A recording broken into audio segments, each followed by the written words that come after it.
Tidak ada usaha yang sia-sia di mata Tuhan. Meski hasilnya kecil, jika itu berasal dari kerja keras dan kejujuran, nilainya jauh lebih besar. Jangan pernah malu, karena yang terpenting bukan jumlahnya, tapi keberkahannya. Rezeki yang halal, meski sedikit, lebih bermakna daripada harta yang melimpah tanpa kejujuran. Tetap semangat dan percayalah, Tuhan selalu melihat perjuanganmu, karena setiap langkahmu adalah bukti cinta kepadanya. Kalau Anda tidak mau dengar-dengaran dengan nasihat teman-teman yang mengasihi Anda, keluarga yang mengasihi Anda rugi sendiri. Karena mereka mengasihi Anda dan mau Anda sehat, mau Anda panjang umur, mau Anda bahagia, mau Anda kaya. Ada amin? Makanya kalau suami dikasih tahu istri, sayang, babe, jangan minum. Nanti livernya rusak. Gue mau udah minum dari dulu. Liver gue bebe aja. Aman, dia bilang.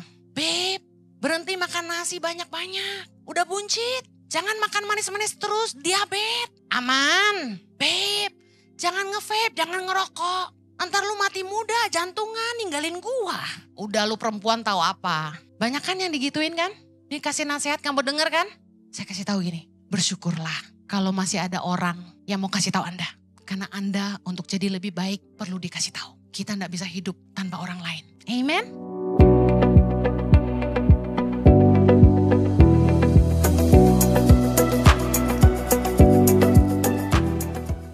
Saya akan share tentang komunitas yang sehat. Ibrani 10 ayat 24 sampai 25 kita baca sama-sama. 3, 2, 1, dan marilah kita saling memperhatikan supaya kita saling mendorong dalam kasih dan dalam pekerjaan baik. Janganlah kita menjauhkan diri dari pertemuan-pertemuan ibadah kita seperti yang biasakan oleh beberapa orang. Tetapi marilah kita saling menasehati dan semakin giat melakukannya menjelang hari Tuhan yang mendekat. Kita tidak bisa bertumbuh tanpa bantuan orang-orang di sekitar kita. Katakan saya butuh komunitas. Dan komunitas yang kita butuhkan adalah komunitas yang sehat. Di mana kita itu saling memperhatikan, bukan untuk saling membicarakan, tapi kita saling memperhatikan, saling mendorong dalam kasih dan dalam pekerjaan baik. Sangat penting sekali Anda memastikan Anda dikelilingi oleh orang-orang yang membangun hidup Anda, menjadi inspirasi bagi Anda, dan mendukung Anda. Orang-orang yang terus mendorong kita untuk terus bertumbuh, menjadi dewasa dalam iman, menjadi kita yang terbaik, menjadi kita dengan versi yang terbaik yang Tuhan mau, dan kita bisa menghidupi potensi terbaik yang Tuhan sudah tanam dalam hidup kita. Pertanyaannya, siapa yang Anda paling sering habiskan waktu? Menentukan Anda akan jadi seperti apa. Who do you spend time with? Because the people that you are spending time with will shape the person who you are. Teman-teman Anda akan membentuk siapa Anda. Rasul Paulus dengan sangat tegas mengajarkan dengan siapa kita tidak boleh bergaul. Mari lihat 1 Korintus 5 ayat 11. Baca-baca sama-sama saya. Tetapi yang kutuliskan kepada kamu ialah supaya kamu jangan bergaul dengan orang yang sekalipun menyebut dirinya saudara adalah orang cabul, kikir, penyembah berhala, pemfitnah, pemabuk atau penipu. Dengan orang yang demikian, janganlah kamu sekali-kali makan bersama-sama. Tegas sekali Rasul Paulus bilang, biarpun orang itu nganggap kita saudara, tapi jangan bergaul. Loh Bu Heni, Yesus aja duduk bersama pemungut cukai. Yesus aja duduk bersama orang berdosa, makan sama orang berdosa. Kok Rasul Paulus ngomong gini? Karena Yesus duduk sama orang berdosa, membuat mereka berbalik dari dosa mereka. Dari kegelapan kepada terang.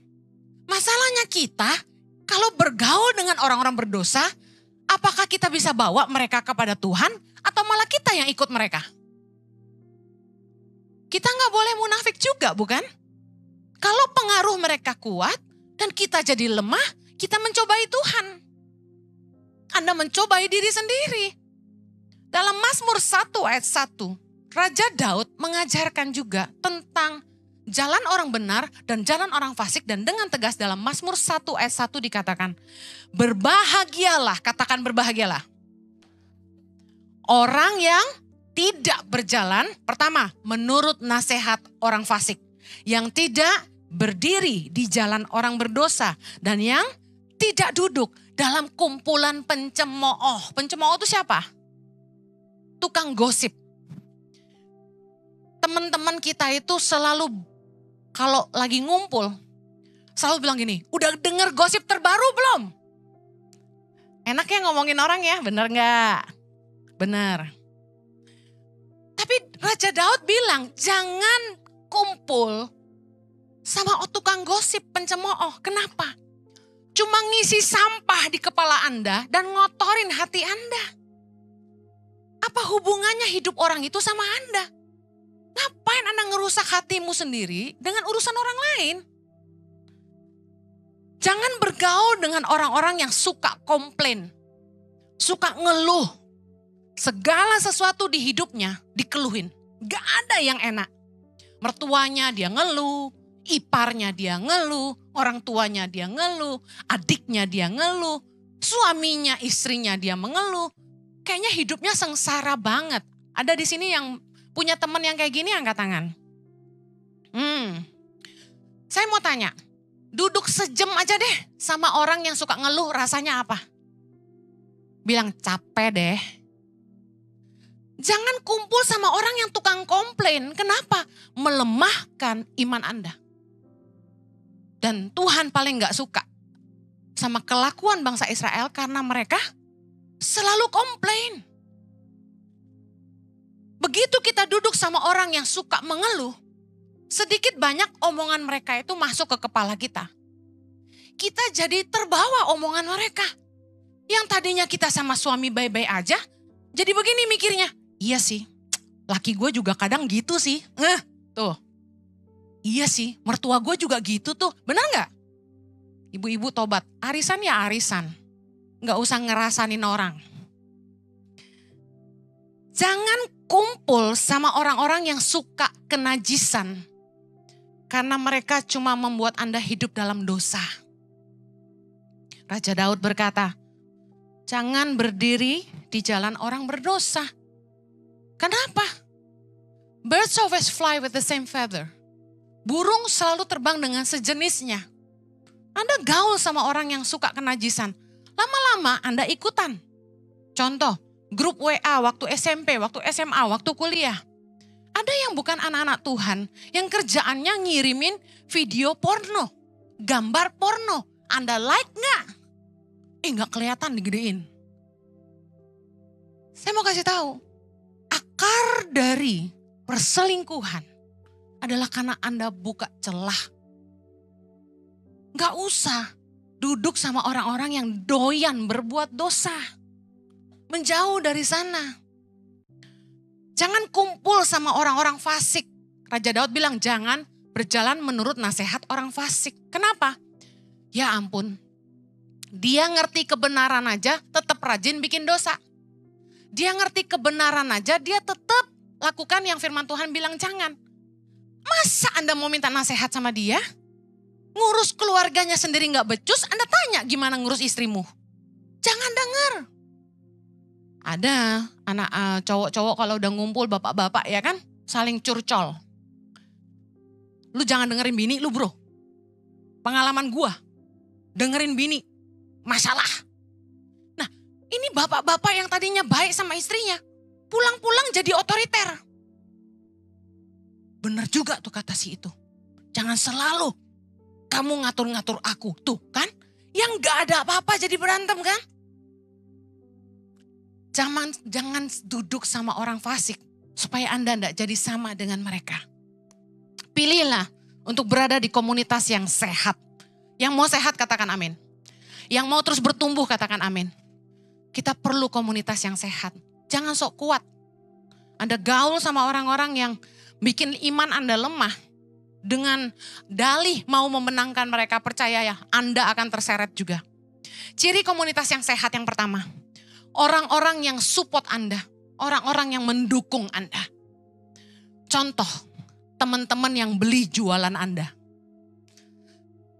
Teman-teman yang support itu adalah teman-teman yang mau nolongin kamu dengan support yang kamu kerjakan.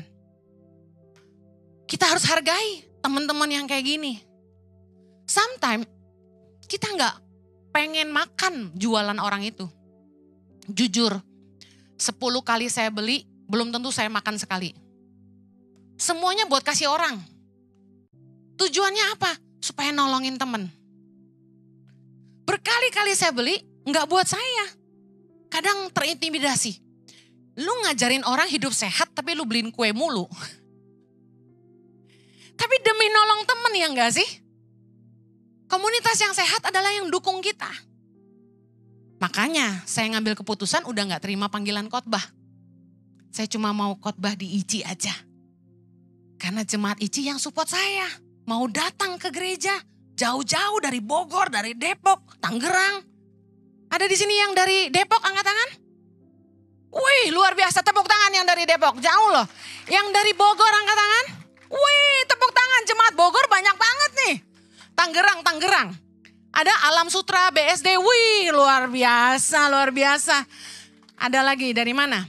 Dari Medan. Beneran dari Medan. Dari Karawang. Yang dari Karawang, luar biasa beberapa. Terus dari mana lagi? Bekasi, yang dari Bekasi angkat tangan. Wih keren, luar biasa. Warga Kelapa Gading. Warga Jakarta Utara. Weh, Jakarta Barat.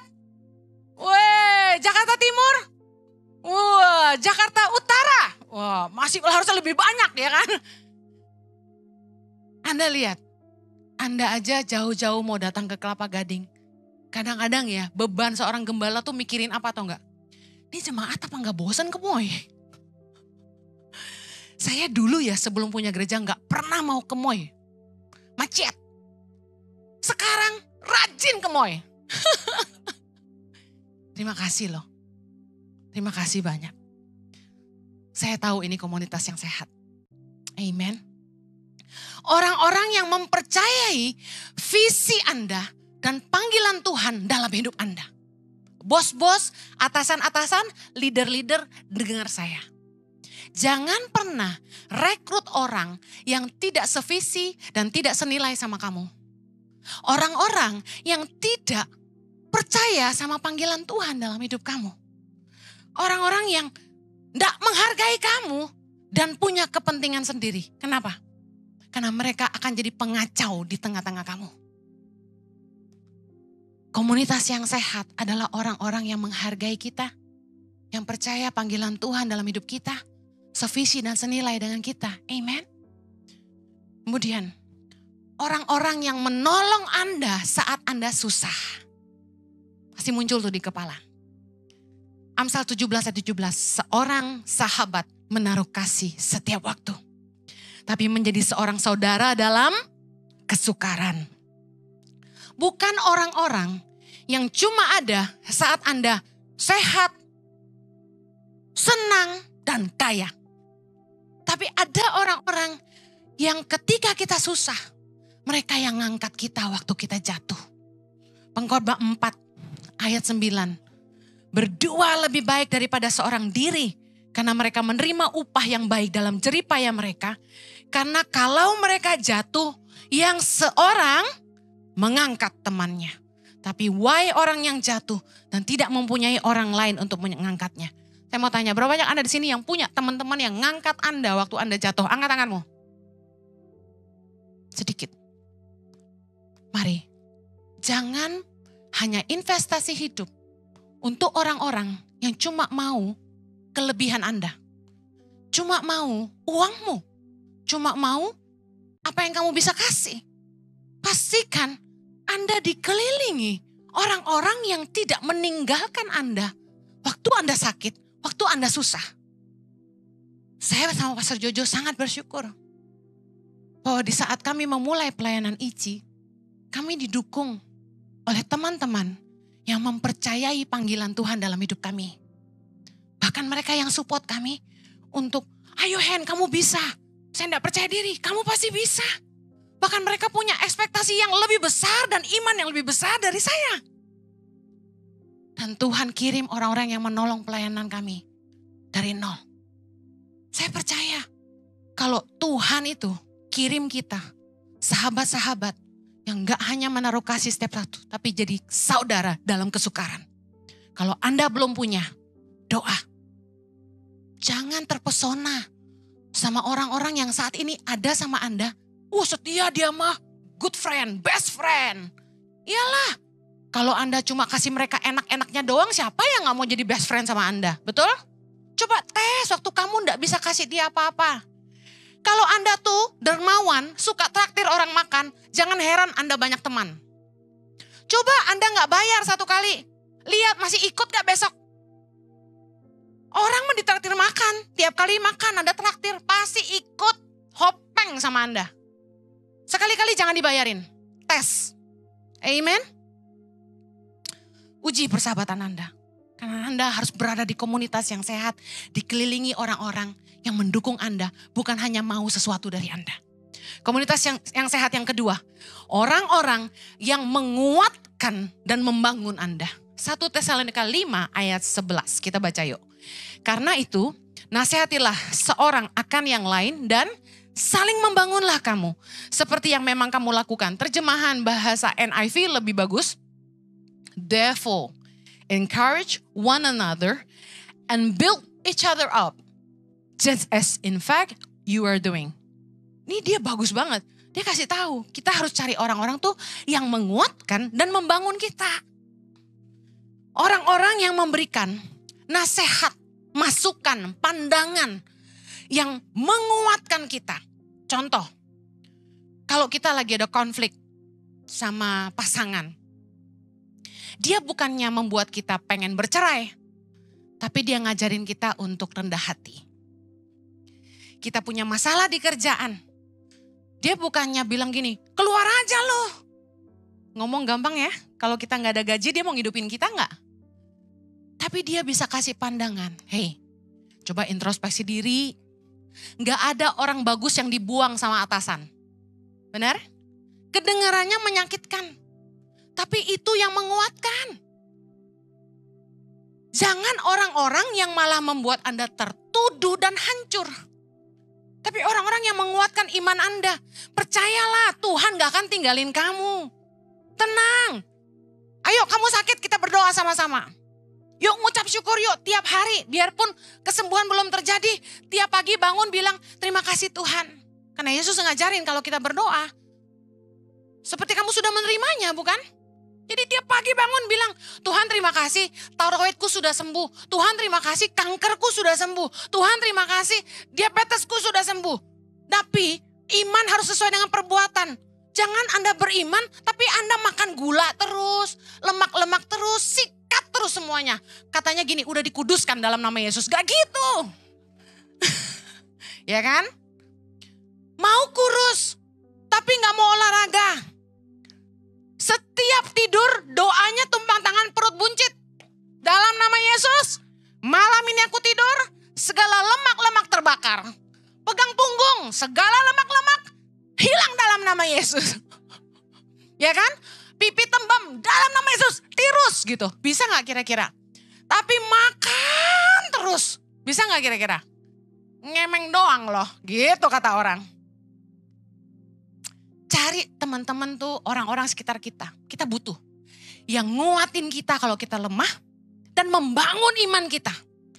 Menambah nilai, adding value into our life. Siapa orang-orang itu? Orang-orang tuh yang nanemin nilai-nilai kebenaran. Contoh, Anda lagi stres. Kalau ngobrol sama dia tuh kasih jalan sesuai kebenaran firman. Bro, takut sama Tuhan. Jangan ambil bisnis ini. Ingat bro, duit bisa dicari. Kasih kita nilai-nilai kebenaran terus. Bro, setia sama istri lo. Bro, jangan nyolong. Udahlah bro, jaga hati bro. Orang-orang yang kasih nilai-nilai kebenaran di hidup kita. Dan bikin iman kita bertumbuh. Membimbing kita jadi pribadi yang lebih baik. Coba lihat hari ini Anda jadi pribadi yang lebih baik gak di ICI? Berubah gak cara pikirmu? Jadi lebih baik gak? Lebih takut sama Tuhan gak? Lebih mengasihi pasangan gak? Ini nilai-nilai yang Anda harus cari di sekitarmu. Ibrani 10 ayat 24 tadi kita udah baca. Dan marilah kita saling memperhatikan supaya itu tujuannya. Kita saling mendorong dalam kasih dan dalam pekerjaan baik. Jangan yang malah gini. Bro, lu join sama gua. Kita cuma nanam duit segini bro. Habis itu kita sikat bro. Ada kan yang gitu kan? Bikin investasi bodong kan? Nipu orang sekampung kan? Jangan ikutan. Nih yang masih mau main robot-robotan. Aduh, investasi yang beneran. Apa perlu ICI panggil ahli investasi untuk ngajarin jemaat ICI? Perlu? Anda tuh saya suruh ngomong gini tuh supaya Pak Jojo tuh dengerin gitu loh. Anda perlu nggak dipanggilin ahli investasi supaya ngajarin jemaat ICI? Dengar tuh Jo. Karena kan decision maker bos. Saya rindu jemaat ICI diberkati. Nggak cuma bisa didoakan. Sini yang mau kaya gue doain. Alamak Bu Heni aja bukan konglomerat. Kalau dengan penumpangan tangan saya langsung kaya raya. Udah dari kemarin-kemarin. Cuma dengan doa. Nggak bisa. Dengar. Kita perlu belajar. Katakan kanan kirimu. Kamu harus belajar. Makanya kalau gereja tuh bikin seminar. Udah tinggal donasi 20.000 lu pelit. Udah gak usah bayar gue traktir datang. Bener gak? Kemarin seminar profetik, aduh yang datang sampai 300, yang online aja 80. Saya heran, giliran yang dinubuatin gitu, getol banget jemaat datang. Soalnya pada pengen tahu masa depannya. Besok-besok gue kerjain nih semua nih ya. Saya nubuatin satu-satu, kamu yang baju merah. Tuhan bilang kamu harus ke kanan, kamu harus ke kiri. Ya, jalan pulang tinggal lurus ya. Aduh guys, Anda kalau nggak tahu masa depan Anda cukup lihat hari ini Tuhan bawa sampai di mana. Anda berdoa, Tuhan ke depan aku harus kemana? Aku percaya Tuhan pasti pimpin aku. Tinggal buka mata, kerja keras, amen. Gak bisa cuma dinubuatin jadi, gak mungkin. Harus ada usaha. Iman tanpa perbuatan sia-sia. Yang mau kaya berhenti ngutang, turunin gaya hidup. Ada pepatah berkata, orang kaya itu pelit. Karena pelit itu pangkal kaya katanya. Salah. Firman Tuhan berkata, yang suka menabur pasti diberkati. Dan ini kesaksian nyata. Saya ini ketemu ribuan orang. Saya perhatiin. Yang suka nabur, ladangnya subur. Saya lihat hidupnya diberkati. Makin kaya, makin kaya, makin kaya. Yang medit-medit, hidupnya susah terus. Kurang terus. Gua gak bohong, masa gua bohong? Jadi pepatah bilang, pelit mangkal kaya, itu dusta. Iblis kan pendusta. Firman Tuhan berkata, menaburlah, kamu akan menuai. Makanya jangan pelit, bilang kanan kirimu, jangan pelit loh.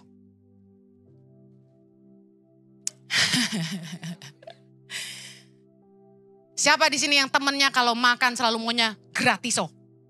Lihat mukanya, tatap matanya, jangan pelit loh, bilang. Iya, bilang, aku mau kamu diberkati. Abis ini pulang traktir gue. Gitu. Hah? Enggak, yang pelit-pelit. Ibu Heni mengajarinnya gak boleh minta-minta, bener gak? Tapi demi temanmu itu diberkati, nanti persembahan, lihat dia angkat HP gak? Nabur di tangan pengharapan. Paling gak nabur buat kaos harapan, ngasih anak-anak satu baju di pedalaman, cuma 50.000. Satu gelas kopi Anda bisa kasih baju satu buat anak-anak di pedalaman. Amen. Sekali lagi bilang, nabur loh. Tuhan itu kirim kita, pembimbing-pembimbing rohani. mentor-mentor, pemimpin-pemimpin di dalam hidup kita. Supaya kita bertumbuh dewasa dalam iman, dalam karakter. Kita bertumbuh menjadi orang yang lebih baik. Bisa treat orang lebih baik. Kita punya hidup yang lebih sehat. Pernikahan yang lebih kuat. Ini saya mau kasih masukan. Jangan cuma cari teman yang bikin gendut perutmu. Yang bikin perutmu maju. Tapi cari teman yang bikin imanmu maju. Dan kamu bertumbuh. Amen. Jangan cari komunitas yang cuma have fun. Tapi bring you nowhere. Ada orang-orang yang bilang gini, gue mah setia kawan. Dari dulu sampai sekarang teman gue itu aja. Makanya lu gak kemana-mana gue bilangin. Anda harus buka diri. Belajar dari orang-orang yang lebih hebat dari Anda. Dari orang-orang yang bisa menarik cara pikir Anda. Jangan bangga kalau temenmu itu aja. Saya paling gak mau dipusingin sama perkara-perkara yang sepele dan tidak penting. Saya dikasih tahu, Bu Heni, ada yang tersinggung sama ibu. Siapa? Ada itu. Staf pokoknya jauh di bawah. Ya, bukan langsung di bawah saya. Berarti jauh, bau banget bawah. Kenapa dia sakit hati sama saya? Karena ibu khotbahin tentang dia katanya. Oh, saya kasih tahu. Kalau Anda tersinggung sama khotbah saya, berarti Tuhan mau Anda bertobat. Jangan marah sama yang khotbah. Saya emang gak ngurusin Anda tersinggung apa enggak. Lah saya emang cuma khotbah aja dipimpin Tuhan, betul gak? Siapin materi aja pakai doa. Mau naik mimbar aja pakai doa. Kalau ada yang tersinggung, bertobat, jangan marah sama gua. Gak ada untungnya. Amin. Yang kayak gini saya urusin, gak usah. Kata firman Tuhan, adakah ku cari kesukaan manusia? Kalau aku masih cari kesukaan manusia, aku gak berkenan di hadapan Allah. Masa tiap kali khotbah saya mesti mikir, jangan khotbah ini loh, ntar tersinggung kan jemaat. Ampun. Gak ada. Saya gak mikirin yang kayak gitu-gitu. Buang waktu. Saya gak pernah ngurusin perkara-perkara yang saya tahu orang lain bisa urusin. Yuk kita belajar. Belajar dari orang yang bisa narik cara pikir kita. Jangan senang jadi orang yang paling hebat. Kamu harus belajar sama yang lebih hebat. Kalau Anda mau bertumbuh, belajar. Amen. Bergaulah dengan teman yang gaya hidupnya sehat, yang imannya sehat, yang pernikahannya bisa jadi teladan. Anda pengen sehat, bergaul sama Pak Jojo. Kenapa? Dia hidup tiap hari olahraga. Enggak fitness, di rumah olahraga. Sampai saya disuruh olahraga terus. Saya mau sarapan, dia bilang gini, olahraga dulu sebelum makan. Gitu, jadi hansip buat saya sekarang. Tapi saya lihat gini, berkat suamiku sehat, aku ikut sehat. Tapi aku gak mau olahraga di depan dia, gengsi. Tunggu dia pergi, aku olahraga. Gengsi dong, masa diperintah-perintah cuma olahraga. Olahraga itu harus kesadaran sendiri. Amen. Saya kasih tahu, kalau Anda niat olahraga, gak perlu bayar. Kalau Anda berniat, Anda bisa olahraga di rumah. Berniatlah. Masa tunggu keluar duit baru olahraga? Itu mah gak niat, dipaksa. Dan saya paling gak suka dipaksa-paksa. Ya Bu Heni, sekarang 20 kali lompat, ya begitu, ya oke. Naikin dikit tuh belakangnya, ya kurang naik, ya. Sebel banget saya, gak suka saya. Gue bisa sendiri. Harus punya niat olahraga. Tapi kecuali Anda malas, mungkin Anda harus bayar orang untuk paksa-paksa Anda. Amen. Yuk, sehatlah. Anda mau sehat? Jangan bergaul sama teman-teman yang cuma bisanya ngajak Anda makan. Harus cari teman yang bisa bikin Anda punya gaya hidup yang sehat. Jangan ngobrol terus sama teman sampai jam 2 pagi, itu gak sehat. Kalau Anda mau punya karakter yang lebih baik, Anda mau punya gaya hidup yang lebih sehat, Anda harus pilih teman-teman yang bikin hidupmu lebih baik, bukan makin rusak. Amen. Yang terakhir, ciri komunitas yang sehat. Orang-orang yang menantang Anda untuk terus bertumbuh jadi lebih baik. Nah ini tidak menyenangkan. Challenge you to be better. Ada teman-teman yang kalau kita salah, Mereka nggak berani negur kita. Amsal 28 ayat 23. Siapa menegur orang akan kemudian lebih disayangi daripada orang yang menjilat. Nah, kenyataannya kita lebih senang berteman sama orang-orang yang suka cari muka sama kita. Kita lebih senang sama orang-orang yang muji-muji kita. Orang-orang yang baik sama kita. Nah, kita nggak senang tuh punya teman yang kasih tahu kelemahan kita. Kasih tahu kesalahan kita. Biasanya kita nggak suka. Tapi saya kasih tahu, bersyukurlah kalau di hidup Anda ada orang-orang yang mengasihi Anda dan cukup berani untuk mengatakan apa yang Anda perlu dengar. Bukan hanya tentang hal-hal yang Anda ingin dengar. Bersyukurlah kalau ada orang-orang yang berani tegur kamu. Enggak hanya muji-muji kamu. Saya mau tanya, waktu orang negur kamu, untungnya apa buat dia? Resiko lo negur orang, resikonya apa? Kita dibenci orang, bener gak? Kalau dia mengasihi kamu, dia gak cuma bilang kamu hebat. Tapi dia berani kasih tahu kamu yang kamu perlu dengar, bukan hanya hal-hal yang kamu suka dengar. Amsal 27 ayat 5. Lebih baik teguran yang nyata-nyata daripada kasih yang tersembunyi. Yang keenam, seorang kawan memukul dengan maksud baik. Tapi seorang lawan mencium secara berlimpah-limpah. Kita butuh orang-orang yang mengasihi kita. Yang terima kelebihan dan kekurangan kita. Saya setuju. Tapi kita juga perlu orang-orang yang berani jujur kasih tahu kita kalau kita salah. Supaya kita jadi lebih baik. Yang setuju bilang amin dong. Jangan cari komunitas yang cuma buat seneng-seneng aja. Ngumpul yuk ngumpul. Ngebakmi yuk ngebakmi. Cari komunitas yang cuma buat seneng-seneng. No. Anda juga harus mau merangkul teman-teman yang berani tegur Anda. Dan pesan saya ini, kalau Anda mau bertumbuh jadi lebih baik, Anda harus cukup rendah hati untuk mau terima masukan. Kalau enggak, Anda akan kehilangan teman-teman terbaik yang Anda punya. Saya punya teman-teman yang tentu ya, Anda tahu saya seorang pengkhotbah, seorang hamba Tuhan. Saya mau teman-teman saya juga hidupnya baik, benar?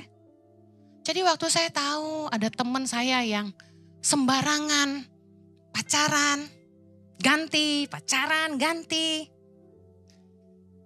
Terus saya kasih tahu, bro, kamu lihat gak sih? Kamu tuh pacaran bolak-balik putus. Dan masalah putusnya itu satu. Gak disetujuin sama orang tua tuh perempuan. Bolak-balik. Terus aku bilang, lu gak belajar ya masalahnya di mana? Di mana dia bilang? Karena lu pakai ukurannya masih cantik. Cewek cantik tuh mahal.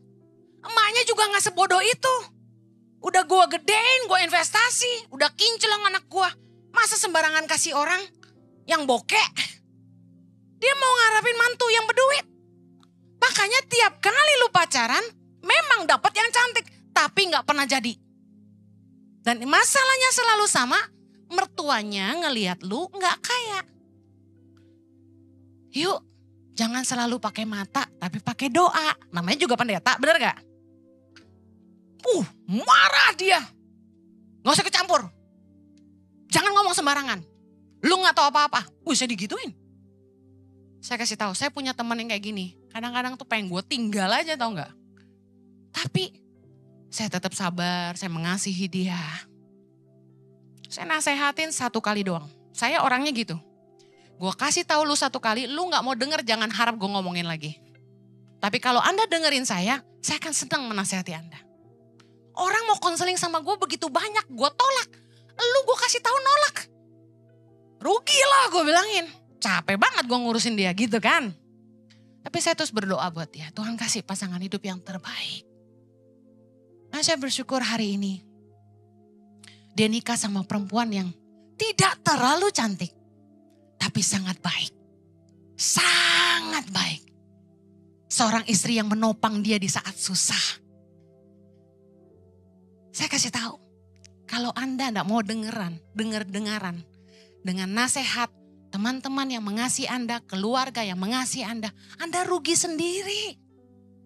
Karena mereka mengasihi Anda dan mau Anda sehat, mau Anda panjang umur, mau Anda bahagia, mau Anda kaya. Ada amin? Makanya kalau suami dikasih tahu istri, say, yang, darling, babe, jangan minum. Nanti livernya rusak. Gue mau udah minum dari dulu. Liver gue bebe aja. Buktinya gue tes darah. Aman, dia bilang. Babe, berhenti makan nasi banyak-banyak. Udah buncit. Jangan makan manis-manis terus, diabetes. Aman. Babe, jangan nge-vape, jangan ngerokok. Antar lu mati muda, jantungan, ninggalin gua. Udah lu perempuan tahu apa? Banyak kan yang digituin kan? Ini kasih nasihat kamu denger kan? Saya kasih tahu gini. Bersyukurlah kalau masih ada orang yang mau kasih tahu Anda. Karena Anda untuk jadi lebih baik perlu dikasih tahu. Kita enggak bisa hidup tanpa orang lain. Amen. Saya tutup. Ciri komunitas yang sehat. Orang-orang yang support kita dan dukung kita. Yang kedua, orang-orang yang menguatkan kita dan membangun kita. Yang ketiga, orang-orang yang menantang kita untuk terus bertumbuh dan jadi lebih baik. Jangan buang mereka. Amen. Kita berdoa, Tuhan tolong kami bijaksana memilih teman, memilih komunitas yang sehat, yang membuat kami terus bertumbuh dalam kebenaran, dewasa dalam karakter, membuat kami semakin kuat dalam iman, dan membuat kami jadi pribadi yang lebih baik. Dan menghidupi rencana Tuhan yang terbaik. Terima kasih Tuhan. Aku berdoa agar jemaatmu tidak terperangkap dalam pergaulan yang tidak baik. Kalau mereka masih bergaul dengan teman-teman yang bikin mereka jatuh bangun dalam dosa, aku berdoa Tuhan putuskan. Tuhan bekerjalah di tengah-tengah kami, supaya kami jadi orang-orang yang sehat dan berhikmat. Terima kasih Tuhan. Di dalam nama Yesus kami berdoa. Yang diberkati katakan, Amen. Have a blessed Sunday. Take care. God bless you.